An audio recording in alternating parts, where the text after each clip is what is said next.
नमस्कार, मैं हूं गौरव त्रिपाठी और आप देख रहे हैं कथा सरिता।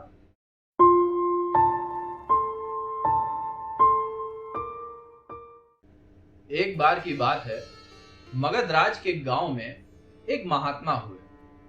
वे सभी प्राणियों से प्रेम करने वाले और अहिंसावादी थे। बचपन में एक बार उन्होंने गांव के पास से आती हुई हाथी के चिंघाड़ने की आवाज को सुना। हाथी की पुकार को सुनकर वो उस आवाज की दिशा में भागे और वहां पहुंचकर उन्होंने देखा कि एक हाथी का बच्चा दलदल में फंसा हुआ है। उसे वहां देखकर वो कुछ गांव वालों को बुला लाए और उनकी मदद से उन्होंने उस हाथी के बच्चे को दलदल से बाहर निकाला।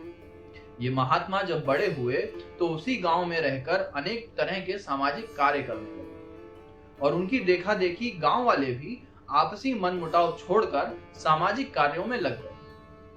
उस गांव में ना कोई किसी प्राणी की हिंसा करता था और ना ही आपस में लड़ता झगड़ता था। उस गांव से अपराध एकदम खत्म हो गए थे। मगर इस बात से गांव के प्रधान को बहुत चिंता हुई।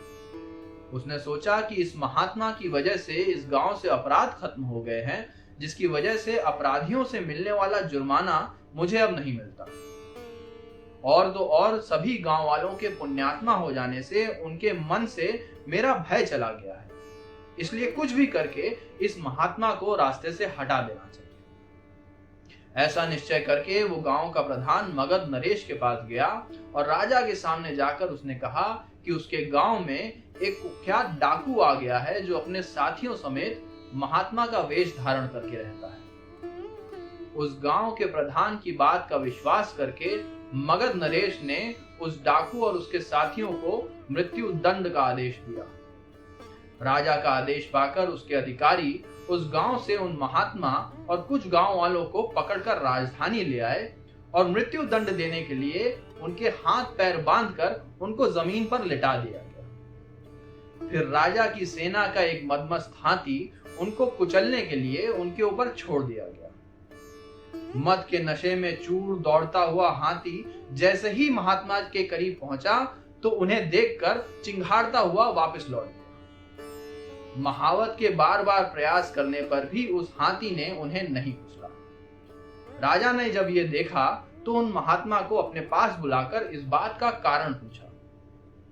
तब उन महात्मा ने कहा कि महाराज, हम सभी प्राणियों से प्रेम करने वाले अहिंसावादी लोग हैं। कभी भी किसी मनुष्य, पशु या पक्षी को संकट में देखते हैं तो उसकी मदद करते हैं। बचपन में एक बार मैंने किसी हाथी के बच्चे को दलदल से बाहर निकाला था। हो सकता है ये वही हाथी हो जिसका मैंने कभी उपकार किया था। राजा ने जब ये सुना तो उसको विश्वास हुआ कि उसके सामने खड़ा हुआ व्यक्ति कोई डाकू नहीं बल्कि वाकई में महात्मा है। उसने उनसे क्षमा मांगी और गांव के प्रधान को बंदी बनाकर कारागार में डाल दिया।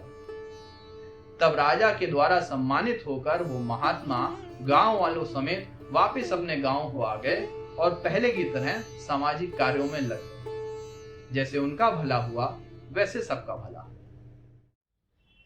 अगर आपको ये कथा पसंद आई है तो इस वीडियो को लाइक और शेयर करना ना भूलें। अगर आप ऐसी और भी कथाएं सुनना चाहते हैं तो इस चैनल को सब्सक्राइब जरूर करें। शुक्रिया।